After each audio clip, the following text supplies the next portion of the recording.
Hello, hello, and welcome to my corner of YouTube.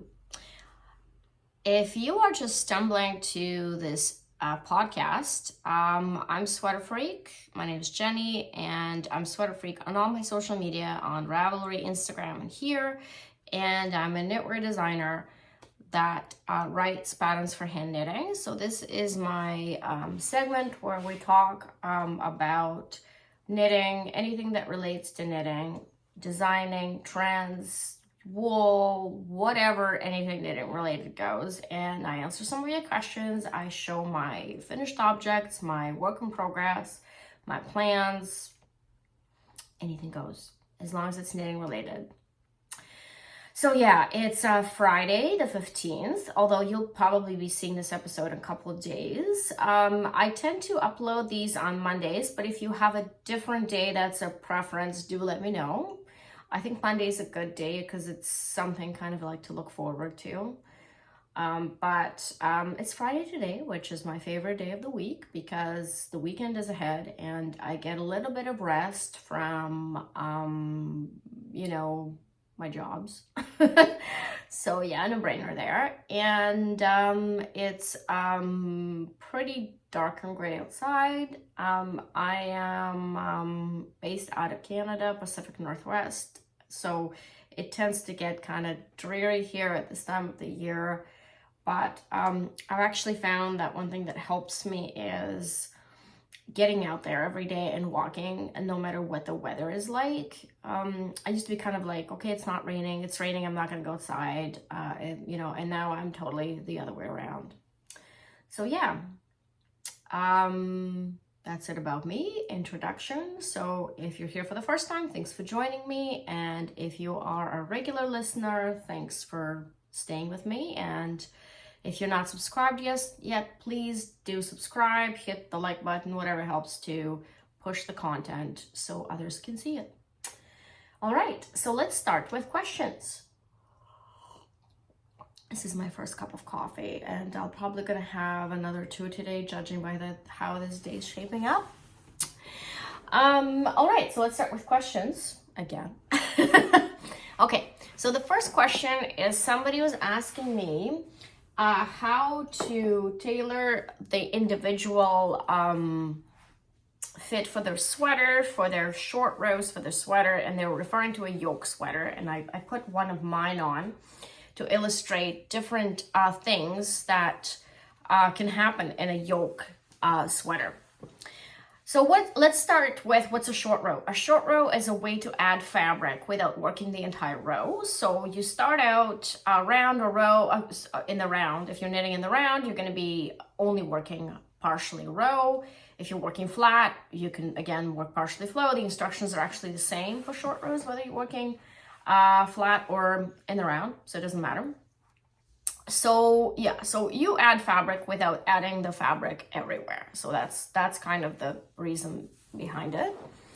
And typically designers place short rows depending on 2 factors. So depending on where your color, like your color work is, and depending on the standard fit. So when we write patterns, we write them for standard fit, and nobody's standard.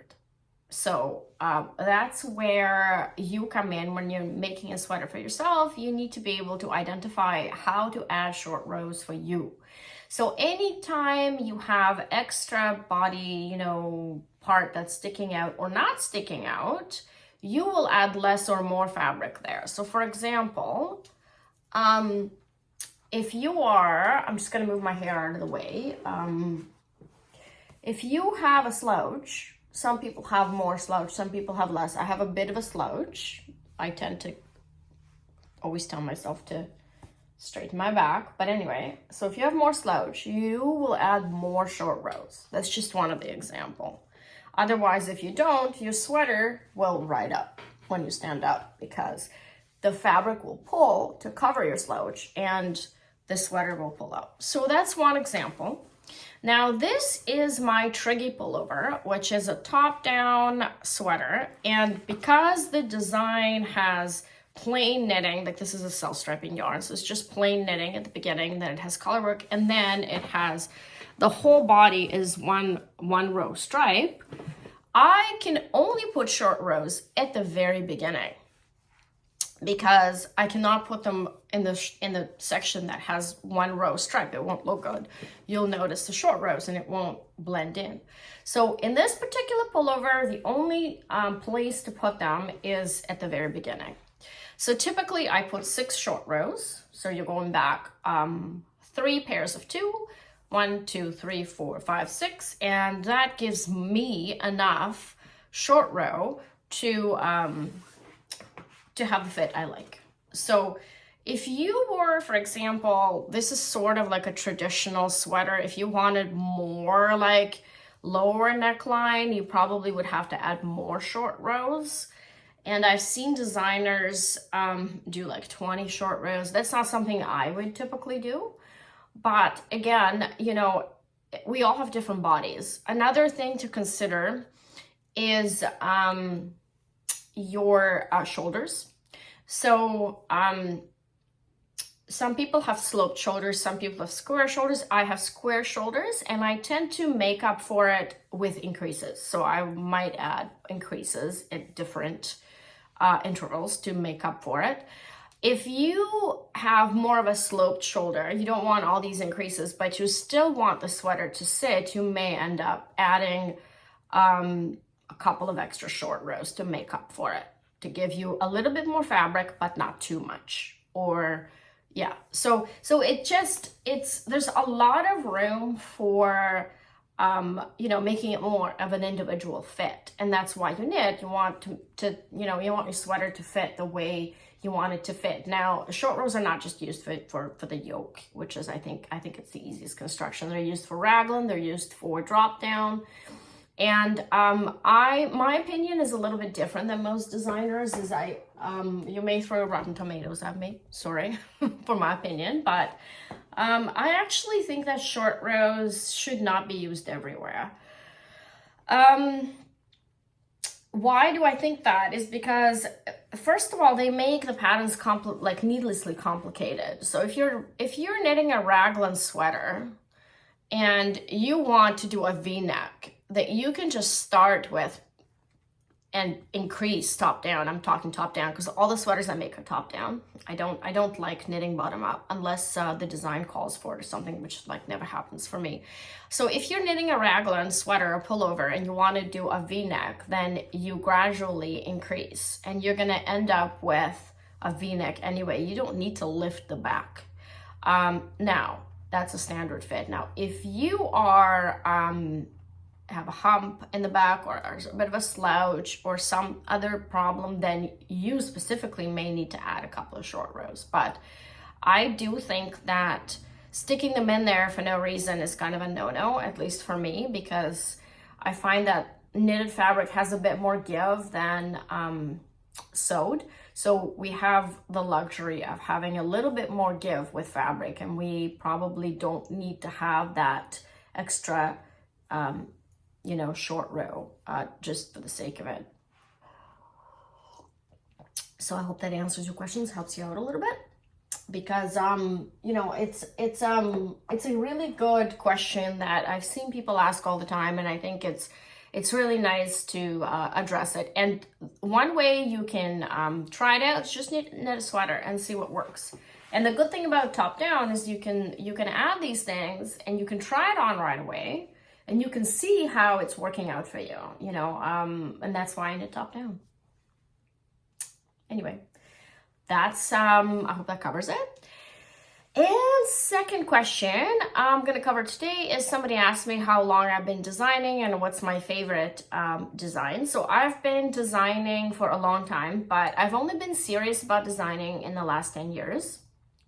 So my first design was a foxy loop, which was a cowl that I actually still have and wear today. And I released it at the end of 2011. And at that time, you know, things were quite a bit different in terms of promotion and in terms of, you know, getting out there. It definitely feels like a different era. I have not been consistent with designs in the first few years, and I've just kind of sporadically treated it as a, you know, as a hobby because I wanted, I just wanted enough money to buy yarn. And I think you'll hear that from other designers. And eventually I kind of thought, okay, well, maybe I could have that as a side hustle if I can maintain a certain pace. And the trick here is not to outdo yourself and not to be too, you know, not to work too hard in a sense, because it does kind of consume you, and it does have a little bit of a component of, you know, let's just get things faster. It's really important to pace yourself. So if you're thinking about getting in design, I mean, do try it out. I mean, it's great. I think it's been really fulfilling and interesting for me. And I'm really glad that there's an opportunity to do that on the internet these days, because like 20 and 30 years ago, you know, wouldn't have been similar opportunities. So yeah, my favorite, I have no favorite. I mean, I like all my designs. Some of them, you know, obviously they're old and they're not as trendy anymore. But to me, each design has a story. It has a little bit of history. I get kind of like, oh, you know, like things, just time flies so fast, right? Like you remember yourself designing it. You remember where you were at that particular time in your life. And I think it has, each of them has, you know, holds a space in my heart kind of thing, right? I've been going through, if you have purchased patterns from me, you may notice that I've been going through my patterns and I've been reformatting them, and you're probably getting emails from me on Ravelry, not emails, you know, PMs on Ravelry. And I've actually retired some patterns just because I don't want to maintain them anymore, and I don't feel like they are up to my standards. But most of my patterns that I've designed since 2011 are actually available for purchase. And yeah, so I'm still going through this reformatting effort, and to have a clearer format, bigger font, you know, so yeah, I hope that answers your question.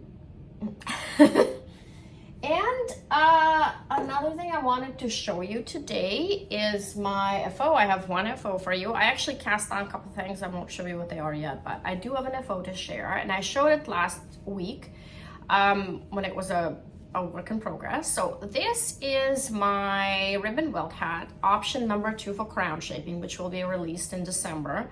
I will make an announcement. There will be a knit along for the ribbon welt patterns. So I have made 3 samples of this hat, and you can tell I'm in a pink phase. This is merino from an Italian store, and it bloomed quite a bit. And what I did with this hat is I decided to test a larger size, because this yarn is just slightly thinner than the DK I used. So I wanted to test a larger size at the same time. So a lot of the times I make several samples. So again, I really like this color. I like this hat, and I like this shaping. It gives it just a slightly playful kind of a shaping. And you can also wear it this way if you wanted to have half and half, which is kind of like how I like to wear it, actually. I prefer to wear it this way. And yeah, so this is an interesting yarn because it wasn't very soft at first, and it's actually, despite being merino, not super soft now either, but it's got a bit of an oomph, and it's almost feels, I don't think it's super wash. Again, this is purchased from a store that sells remnants of yarns that are used for production. So these yarns are very different from the hand knitting yarns. And I actually, you know, I think that there's quite a bit of variety of yarns out there to explore. So I really love it. It comes on a cone. I'll show you in a sec. Sorry, I didn't prepare the cone for you to see. It comes on a cone like this. So I have some left over. I have to weigh how much I have. So yeah, so it's comes ready to knit, and I really like the result. Really like the result. All right, so that's the FO I have for this week, and it's not because I wasn't working hard. I actually did cast on a few other things, but I only have one FO. And another thing I have to show you that I've been forgetting to show you is I purchased new Knit Pro tips from their collaboration with Prim. Now, I don't know if you noticed or not, I know Knitter's Pride is quite popular in North America, and they've just recently rebranded to be called Knit Pro, just like they are in Europe. Now, they were always the same company, I think, but it's been confusing people because I've seen on Ravelry, I love knitting needles, so I often will go to a tools board on Ravelry and talk to people there and answer their questions or ask questions, whatever. Talk about knitting needles, new knitting needles, any new knitting needle I need, I need to be on it. Anyway, so I see some confusion about this brand. So now there's just one brand they've incorporated under Knit Pro name. I noticed online that they have put out, they do collabs with Prim quite often. So I noticed that they did this collaboration with Prim for these wooden tips. And I thought, I may need these wooden tips. Now I already have ginger wooden tips, which are really nice. They've got, like a nice, nice wooden, and I don't know what kind of wood they use. I'm just going to show you. This is what they look like. And the new tips I got look pretty similar, but not quite. Like they have different wood grain. Of course, I had to buy those. And so the thing with me is I no longer buy sets. I buy tips. So I'll buy 4 or 5 tips from, 3.5 millimeter, which is US number 4 to US number 8 maybe. And that's, so the 5 tips I'll buy, these are the tips I use. So it's a lot cheaper and a lot more economical for me.